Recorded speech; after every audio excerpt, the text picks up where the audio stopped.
Hello everybody, it's Roberticus back here with another video. Just playing some Black Ops 6 zombies in the background here, but I wanted to try something new and discuss something rather than mindlessly talk about the gameplay. The other day, the YouTube algorithm gifted me with a gem. A man with a channel named Kneecap Jake. He created a video and thumbnail that piqued my interest. It was titled, "I Never Wanted a Job." The contents of this video spoke to my soul. It was like I was hearing someone else talk about my own life in some sort of crazy Black Mirror alternative universe. As a nearly 30-year-old with still no idea what his purpose is on this planet, I related so much to what he was saying, and it made me realize in a lot of ways I was looking at life the wrong way. Most importantly, I was not alone in how I felt. I highly recommend watching his video, which I will link in the description if you haven't already. He inspired me to try something else. Instead of droning on in a Let's Play format, I wanted to share some things that have helped me in my life so far. I just want to preface this by saying I don't really have an audience and I'm basically a nobody on YouTube. I have not really achieved much success in my life, but I feel like young people, especially men, are too stubborn to ask for help or talk about their feelings at all. We feel like we are burdening another person with our own problems, so we would rather keep things to ourselves. But the success of Kneecap Jake's video shows me that there is a need for more open mental health discussion with our fellow humans on YouTube and across the globe. Alright, now that I've got the boring stuff out of the way, welcome to Roberticus's first rant. All I'm asking is if this video helps in any way, just hit that like button. It helps a lot more than you think, and it means a lot. Subject of this video is just my perspective on something I have found personally difficult up to this point in my life, and that is never feeling satisfied with where I am. We're told success is the antidote. Work hard, climb that ladder, achieve, and happiness will follow. But what happens when the ladder keeps stretching upward and satisfaction feels like a mirage?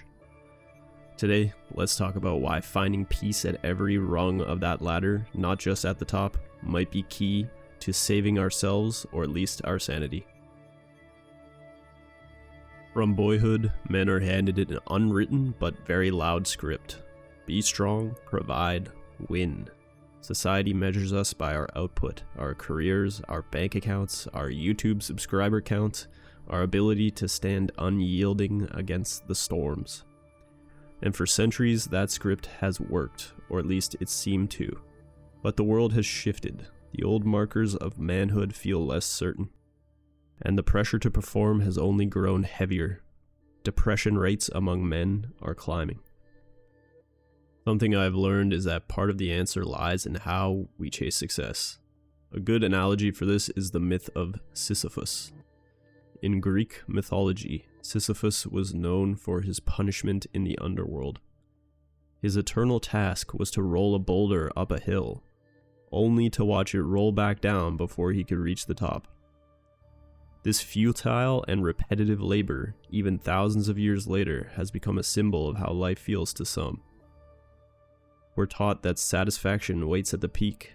Land the dream job, buy the house, start a beautiful family, hit 7 figures of income, get 10 billion YouTube subscribers, and then you made it. But what if the hill has no peak? What if every milestone just reveals another climb? Studies show men are less likely to seek help when they're struggling, not because they don't feel pain, but because admitting it feels like failure. The script says, keep pushing, don't stop, don't falter, and so we don't, until we break. If you take a peek through human history, philosophers have wrestled with this for millennia. Take the Stoics, men like Marcus Aurelius, who wrote, "You have power over your mind, not outside events. Realize this and you will find strength." He wasn't saying success doesn't matter, he was saying our obsession with controlling it can trap us. Modern life amplifies that trap. Social media dangles other people's life peaks in front of us. We see curated content that gives grandeur to others' life, and thus that may make our own feel small. But Marcus Aurelius would argue, Satisfaction isn't out there, it's inside of you, always ready to be activated. So what does that mean for my rant today? Let's reframe success. What if it's not a destination, but a rhythm? A series of moments where we stop, look around, and say, this is enough. The young man landing his first job doesn't need to wait for a better position to feel proud. The father juggling work and kids doesn't need a promotion or an award to know he's building something real. Satisfaction at every stage isn't just settling, it's liberation. It's choosing to see the value in where you stand, not just where you're headed. Personally, I have experienced this firsthand. 10 years ago, at 18 years old, I had moved away from my parents' house. I was living downtown in a nice area, landed a great job, in hindsight, with decent pay and benefits. And I was starting to create a new friend group with coworkers and those in my new city that I had met. To some, this would be a great success just coming out of high school. But I didn't feel that way at all. The nature of the work was repetitive, and I convinced myself that this was all below me. I ended up quitting the job without anything lined up and lost almost everything that I had gained. My lack of satisfaction with where I was at and delusions of grandeur had me back to square one. And my 20s have led me down a path of depression, overstimulation with drugs and alcohol, and trying desperately to regain a decent foothold in the world again. But it isn't easy to adopt this mindset, and there is a catch. That shift to satisfaction at every stage takes work. Men are conditioned to suppress, not reflect. We're doers, not feelers, or so we're told. Yet philosophers like Friedrich Nietzsche remind us that true strength isn't in avoiding the abyss, but in facing it. He wrote, "He who has a why to live can bear almost any how." Finding satisfaction means finding your why, not society's, not your parents', not your friends', but yours. Maybe it's creating something with your hands. Maybe it's being able to share something you're excited about with the world. Maybe it's being there for someone else. Maybe it's to be the best example for those who look up to you. Young men are less likely to open up, less likely to seek therapy, more likely to numb the pain with alcohol or silence. But maybe we can flip the script and turn the tides. More of us are starting to talk, to question the script, to redefine what winning looks like. It starts small.